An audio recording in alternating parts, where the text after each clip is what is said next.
ભરૂચમાં police constable જ બન્યા છેતરપિંડીનો શિકાર। કેવાયસી અપડેટના નામે ગઠિયાએ કોન્સ્ટેબલ પાસે 6 લાખ રૂપિયા પડાવ્યા।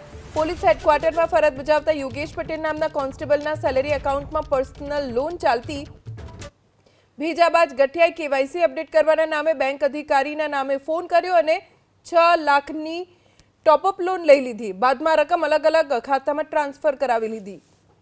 કેવાયસી અપડેટના નામે ગઠિયાએ કોન્સ્ટેબલ પાસે 6 લાખ રૂપિયા પડાવ્યા।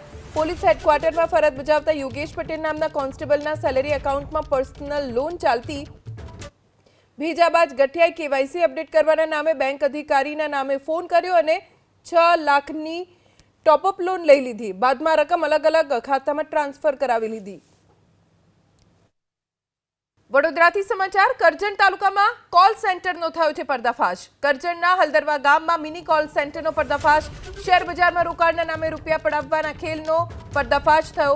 પોલીસે કોલ સેન્ટરનો પર્દાફાશ કરી 9 શખ્સોની ધરપકડ કરી છે। બીજા બાજુ તમામ વડનગર અને વિસનગરના હોવાનો ખુલાસો થયો। આરોપીઓ હલદરવા ગામમાં ભાડે મકાન રાખીને કોલ સેન્ટર ચલાવતા હતા।